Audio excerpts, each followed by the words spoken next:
Bienvenue à toi public dans cette vidéo de présentation de l'IDE Arduino. Donc l'IDE Arduino, c'est simplement le programme qui va permettre de communiquer avec ta carte et de lui injecter certaines informations. Donc pour faire un petit point sur le vocabulaire, ici nous avons la partie du code, c'est un programme que l'on va pouvoir téléverser à l'intérieur de la carte pour qu'elle puisse de manière autonome effectuer des actions, faire des mesures et en fonction de ces mesures, tu pourras définir des actions. Donc ici nous avons le code que l'on va injecter à l'intérieur de la carte. Ça c'est le dernier code que j'ai utilisé, donc par défaut il me l'a ouvert. On va faire une petite présentation de ce logiciel et la première des choses que tu vas devoir faire pour pouvoir communiquer avec cette carte, c'est de lui dire finalement avec quel type de carte tu vas travailler. Alors au lycée nous allons travailler avec des cartes Arduino Uno. C'est un microcontrôleur qui s'appelle comme ça. Maintenant, il en existe plein d'autres. Il en existe avec des modules Wi-Fi pour pouvoir te connecter sur un point d'accès Wi-Fi, une box. Il en existe avec encore un peu plus d'entrées analogiques et numériques. Il en existe des tout petites pour pouvoir les insérer dans des montages qui ne doivent pas prendre de place. Nous, il va falloir dire à ce logiciel que l'on travaille avec cette carte Arduino Uno. Donc, on va aller dans l'onglet Outils à cet endroit-là. Et on va choisir type de carte. Donc la dernière carte que j'ai utilisée lorsque j'ai travaillé sur ce programme-là, c'était une Wemos D1 Mini. C'est une toute petite carte avec un module Wi-Fi pour pouvoir communiquer avec ma box. Bon. Donc ici, ce n'est pas ce type de carte-là avec lequel on va travailler. On va travailler avec une Arduino Uno. Donc je vais ici dans Arduino AVR Boards et je vais sélectionner Arduino Uno. Donc là, je lui dis voilà, je travaille avec ce type de carte. Maintenant, tu as relié ta carte, ça c'est important de le faire, tu l'as branchée à ton ordinateur via le port USB. Ta carte est alimentée, normalement il doit y avoir une diode verte qui est allumée. Donc tu retournes dans l'onglet Outils et on va vérifier que ton ordinateur communique avec le bon port. C'est-à-dire que tu as peut-être plusieurs ports USB sur ton ordinateur et il faut vérifier que le programme est bien paramétré pour le bon port USB. Donc tu retournes dans Outils et tu vas dans l'onglet Port.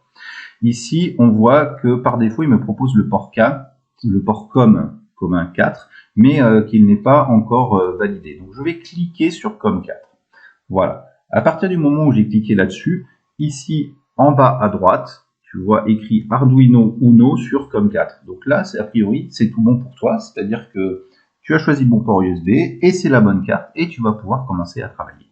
Détaillons un tout petit peu les différentes possibilités qui te sont offertes sur ce logiciel-là. Ici, on a une petite coche qui permet de vérifier ton sketch, ton programme. Donc ça s'appelle un sketch en Arduino. Tu vas pouvoir le vérifier, c'est-à-dire vérifier si tu n'as pas fait d'erreur de saisie, si tu ne t'es pas trompé de fonction, si tu n'as pas oublié un point-virgule en fin de ligne.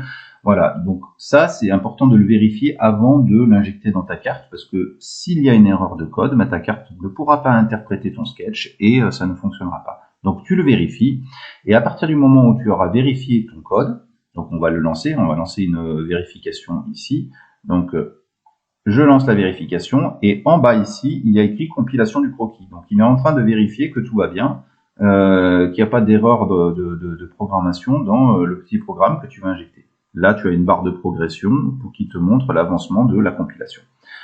Une fois que c'est terminé et que tu as vérifié ton sketch, il te dit la place utilisée sur la carte Arduino parce que tu vas avoir besoin d'utiliser des variables, des valeurs qui vont être mémorisées par cette carte et elle a une certaine mémoire qui est disponible, qui dépend de la carte. Donc ici, on voit qu'on utilise 2% de l'espace. Tout est en blanc, ça veut dire que a priori, il n'y a aucune erreur dans le sketch. Maintenant, tu vas pouvoir injecter ce code-là dans la carte. Donc ça s'appelle pas injecter dans le langage de la programmation des microcontrôleurs, ça s'appelle téléverser. Donc on clique sur téléverser et à ce moment-là, ton ordinateur est en train de transférer ce sketch à l'intérieur de ta carte pour qu'elle puisse éventuellement travailler de manière autonome. Ce qui est important de savoir, c'est que si tu débranches ta carte, ce sketch va rester mémorisé dans la carte, dans une mémoire, et dès qu'elle sera réalimentée, elle va automatiquement relire le sketch depuis le départ et fonctionner de manière autonome. Alors, on pourrait très bien envisager, par exemple, d'avoir une carte qui fonctionne avec une batterie ou une pile et qui n'aurait pas besoin d'être reliée à un ordinateur. Donc, une fois que le sketch est téléversé dans la carte, tu n'as plus besoin de le retéléverser si ton sketch correspond à tes attentes. Alors, parfois, il peut être intéressant de visualiser ce que la carte est en train de faire, de tester finalement le sketch en temps réel. Et pour ce faire, on va généralement utiliser le moniteur série. Alors on verra un petit peu plus loin dans le code comment utiliser ce moniteur série. Ça te permet d'afficher une fenêtre. Donc je vais cliquer dessus. Ça te permet d'afficher une fenêtre avec finalement des informations qui vont te dire, voilà, qu'est-ce qu'est en train de faire la carte, qu'est-ce qu'elle est en train de mesurer, et tu vas par exemple pouvoir avoir des valeurs de tension, récupérer des valeurs de température, récupérer des valeurs de luminosité, voilà, en fonction des capteurs que tu auras branchés sur ta carte. Donc ça, c'est quelque chose qui est très utilisé. On verra une application pratique dans un TP un tout petit peu plus tard.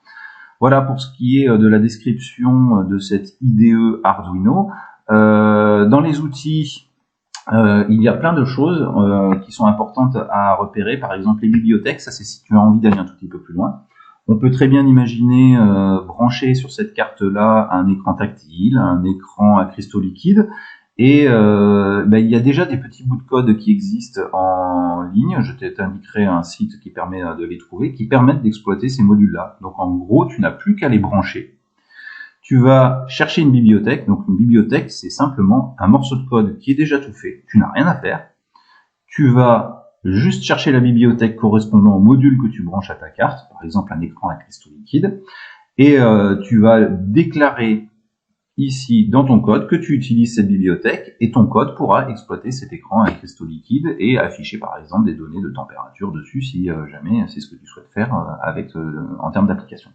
Voilà, donc ça, ces bibliothèques-là, on reviendra un peu plus loin dessus, mais c'est quelque chose qui, assez rapidement, si tu souhaites t'intéresser aux cartes à microcontrôleurs, sera nécessaire. Je vous indiquerai aussi sur quel site les trouver et ce qui permet de les exploiter. Voilà, j'espère que cette vidéo t'aura aidé. Nous allons dans une prochaine vidéo rentrer sur un petit montage, rentrer sur finalement une application un peu plus pratique. Le premier montage que l'on fait généralement lorsque l'on travaille avec des microcontrôleurs, c'est faire clignoter une LED. Voilà. Bon, je te dis à bientôt et je te remercie d'avoir regardé la vidéo.